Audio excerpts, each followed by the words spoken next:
Haiti, a nation of resilience, but one that always seems to be living in turmoil.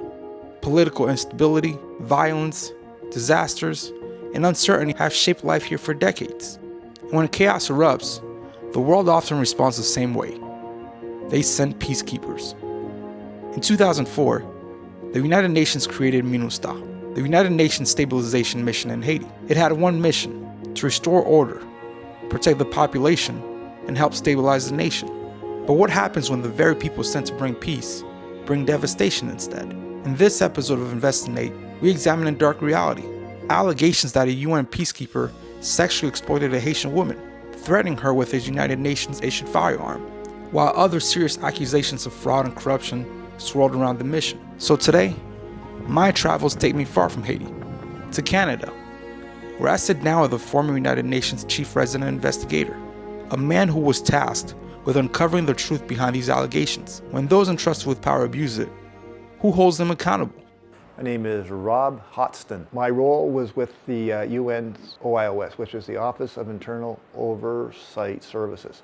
So they do all of the internal investigations for the UN, not only in terms of all of the UN peacekeeping missions, but all of the different regional offices and also UN headquarters. So I was hired to go down to the UN peacekeeping mission based in Port-au-Prince after the earthquake. It was post-earthquake. There had been a cholera outbreak involving the peacekeepers from Nepal, which I think resulted in several thousand deaths, which didn't really help matters that much because the UN, at least at the start, denied any responsibility whatsoever. And did they end up owning up to it? They did.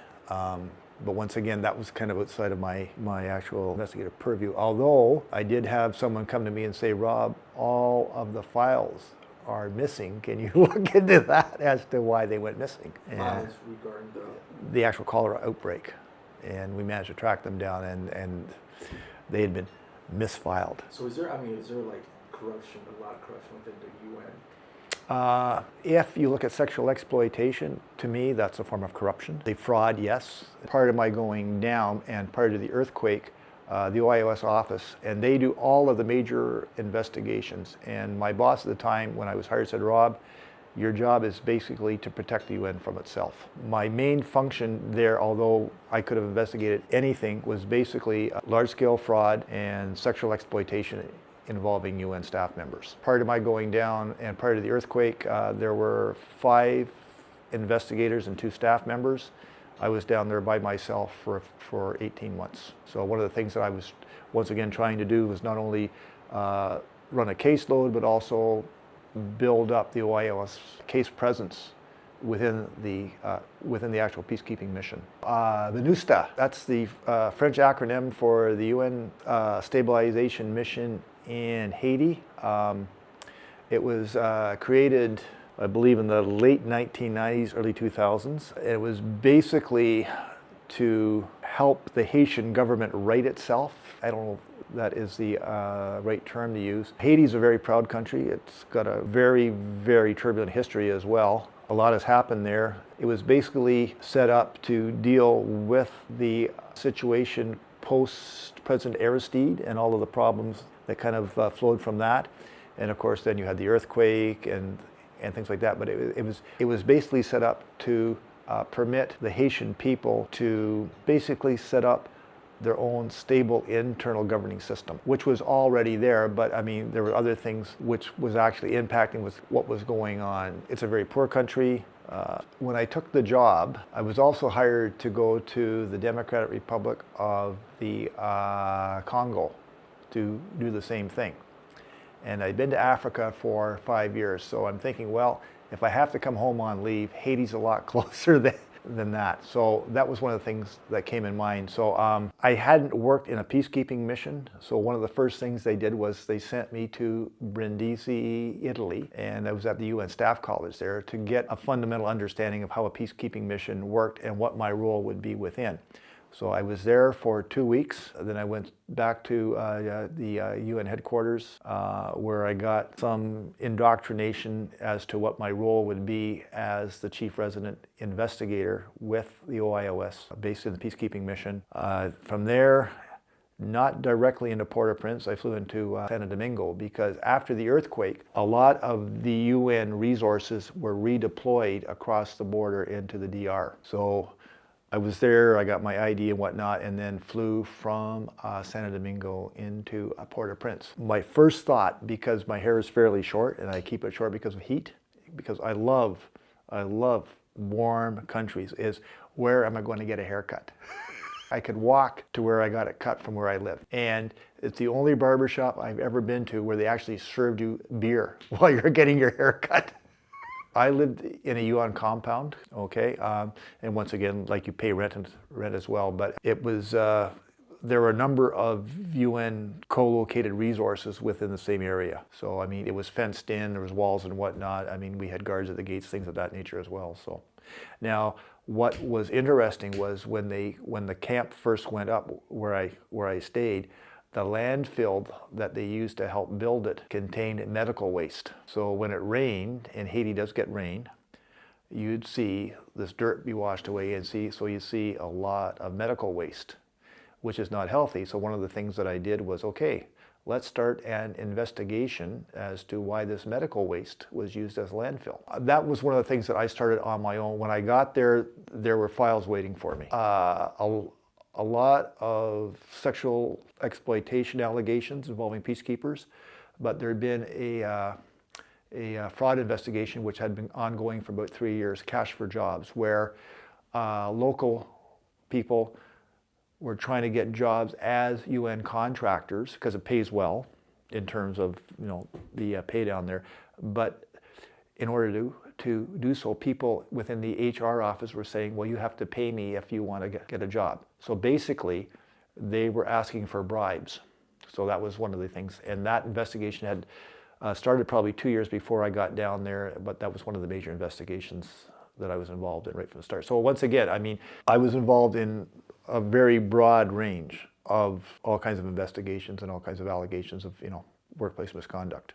They were HR staff members actually within the UN mission. Over a couple of years, maybe a couple of $1 million US. And of course, these people had paid to get jobs and the jobs weren't forthcoming. So that's why, okay, well, I paid this UNHR person to get me a job. I didn't get the job. Why didn't I get the job? I'm gonna find out. And that's how the investigation started, because people started coming and said, well, look, I was promised a job, I had paid for it.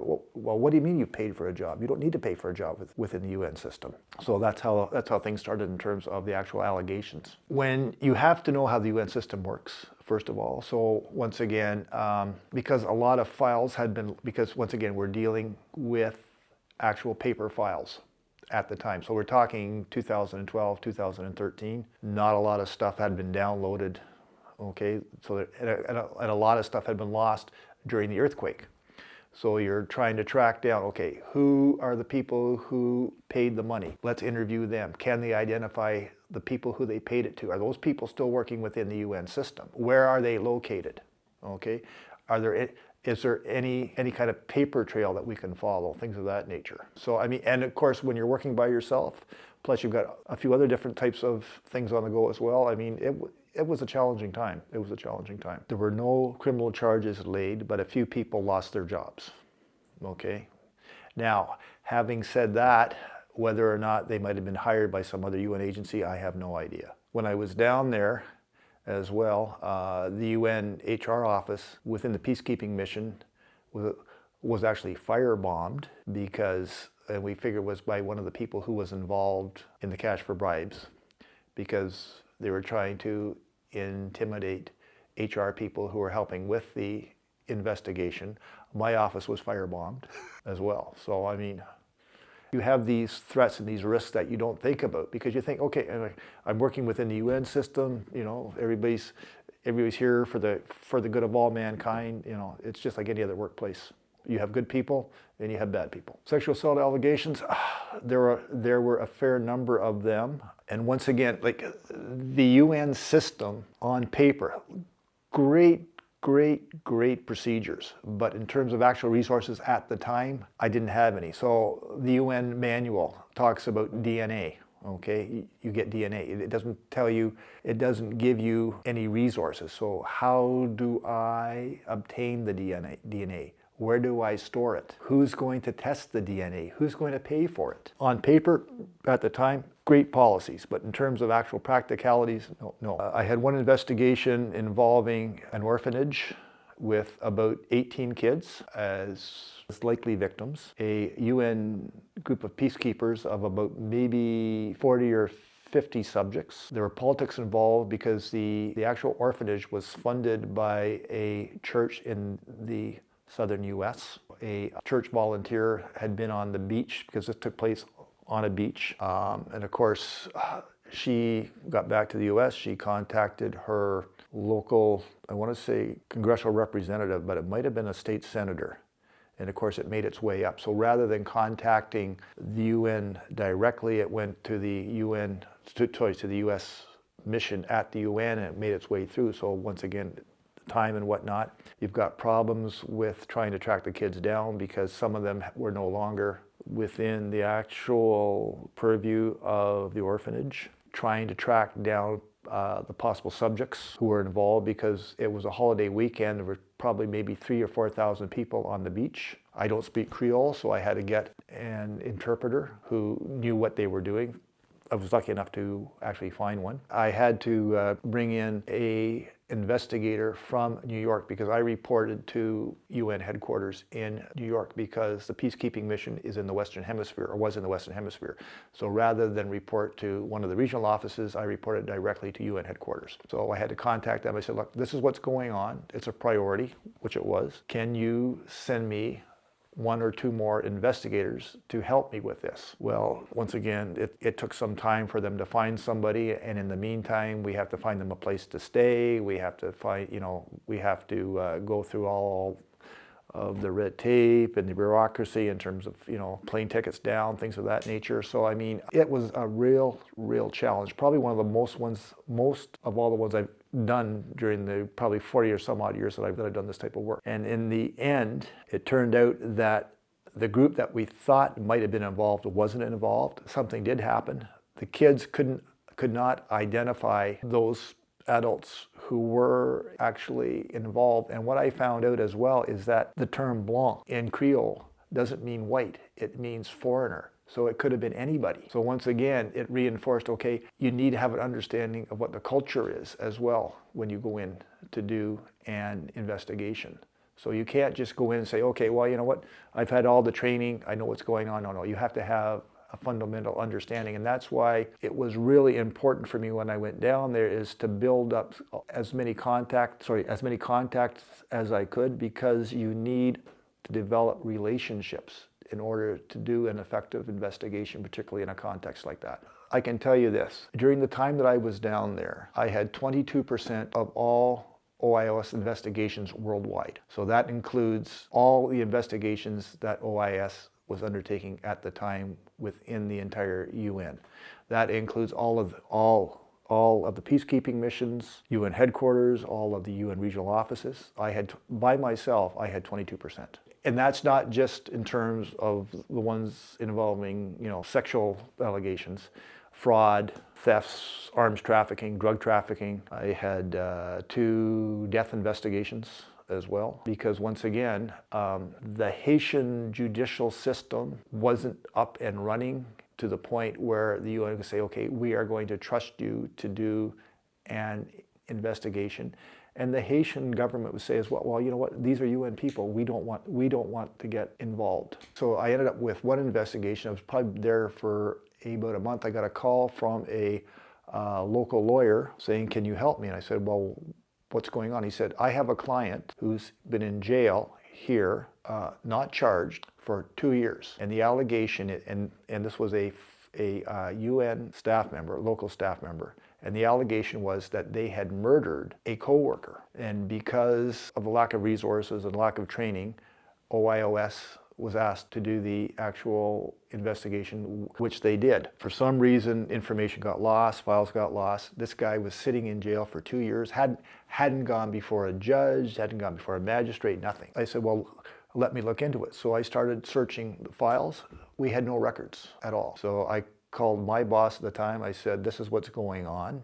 Can you give me some guidance? He said, well, first of all, we shouldn't be doing murder investigations, which is what they did at the time. But he said, if there's no evidence, there's no evidence. Call this guy's lawyer back, tell him we have no evidence. Have him go to the court and say there is no evidence, which is what he did, and the guy was out. So that made me feel good that we were able to free this guy, even though he'd spent 2 years in the local central jail, which was not a nice place. We had an investigation and it involved a seconded officer from Canada, and he had been working as a UN officer down there. He had picked up a sex worker, which is absolutely verboten. During the actual interaction between the two of them, he refused to pay her, and he threatened her with his UN issued service pistol. And she fled the UN vehicle that he was in, but thinking she grabbed his UN ID that was hanging on the rearview window.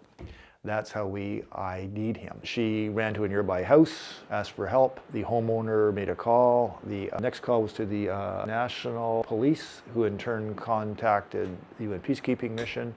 And because it fell within my sphere of work, I got the actual investigation, contacted the RCMP here. In the meantime, before things actually got on a roll, his actual colleagues paid for him to fly back to Canada. So he could not be actually interviewed. And under the laws at the time, and it still hasn't changed, any disciplinary action would have to be undertaken by the service that he came from, because everything is done by them through the RCMP to the UN. So the UN did our investigation.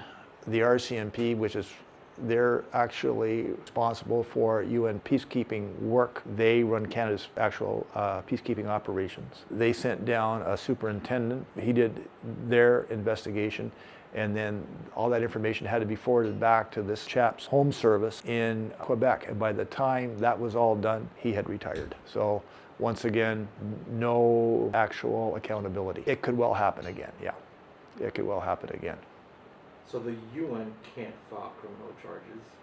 The UN, no, because what happens is it's viewed as a workplace misconduct. Now, the UN can, if it's a staff member, they can waive legal liability and have the local jurisdiction charge the individual criminally, but only if it's a UN staff member. So no peacekeepers, no police, no military. It's up to the actual country which sends the peacekeeper to deal with it. And that's part and parcel of the way the UN operates. And say this person did this, there's been a theft, there's been a robbery, the government of Haiti, you go ahead, you investigate, we're okay with you laying whatever charges you deem fit.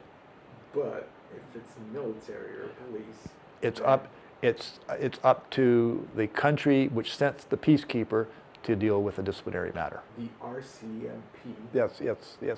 Did they just have no legal power to bring charges? No, because once again, they act as a contractor or a contractee with the service that's sending the officer down.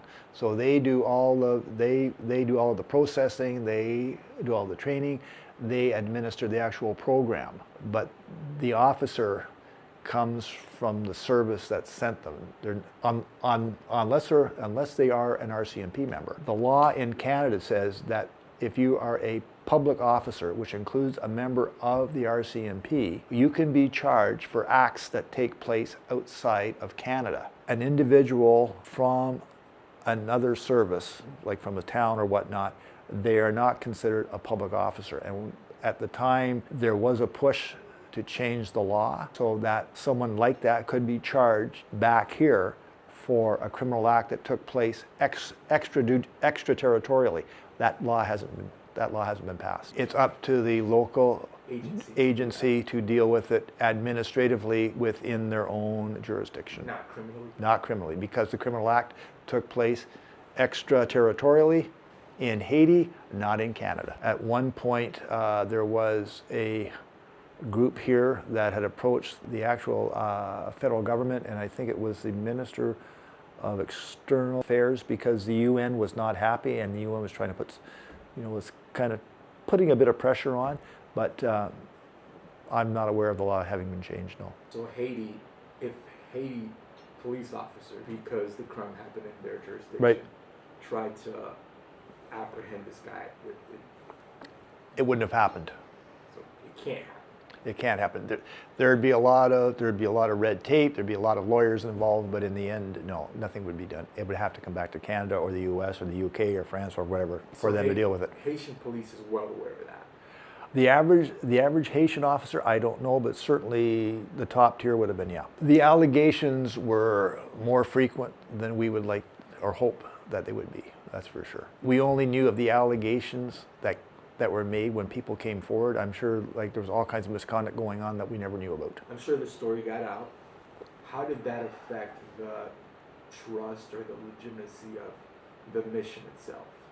I would like to think that it helped because we were seen to be doing something, okay, as opposed to saying, well, you know what, I mean, it didn't happen, she's just looking for money, you know, that type of thing. I could only do what I could do. One of the things that I was quite proud of when I went down there is that there were a number of different investigative entities with their own set of responsibilities, although I could oversee the whole thing. So I said, okay, look, are you people talking to each other?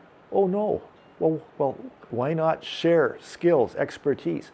You may have a case here involving somebody in this investigative agency, which is still part of the UN peacekeeping mission, is involved, and it's got the same guy, but you're not talking to each other. So we set up monthly meetings just so we could share information and skills.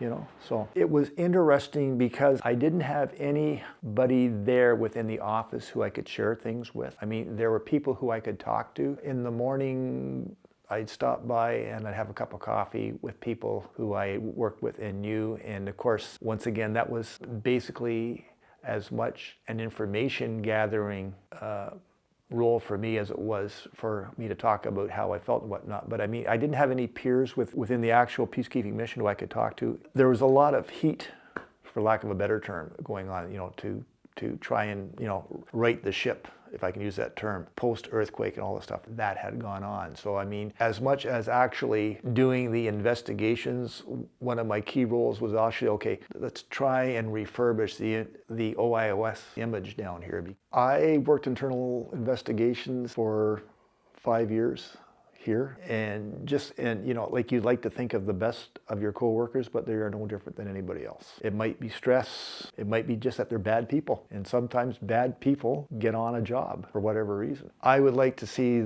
the law changed here so that when people are deployed as peacekeepers, that if they are not held to be responsible where they're actually working, that they are held to be that when they get back home. I do believe that the police service that individual came from was de-rostered from the RCMP in terms of will we accept any more people coming from them as possible peacekeepers. When I left, I was quite pleased that my caseload went from 22% to 0. So I managed to deal with everything. And they saw that there was a need to bring in more resources. So where it went from 5 to 1, it went back to 5 after I left. I've been very fortunate that I've been able to do some good work as well.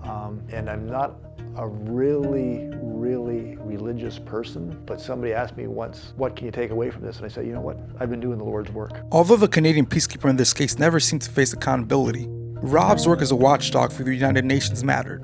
His investigations made these stories known. They raised awareness of broken systems that, if left unchecked, allow abuse and criminal behavior to continue. When foreign peacekeepers and workers are sent into vulnerable countries, they're entrusted with something sacred: the safety, dignity, and hope of the people they're sent to protect. But when those same peacekeepers and workers exploit that power, when they commit crimes and walk away, it doesn't just harm one victim, it fractures trust. It undermines the legitimacy of international missions, and it sends a devastating message that some lives matter less. Haiti deserves better than that. Haiti is more than turmoil. It's strength, culture, pride, and resilience.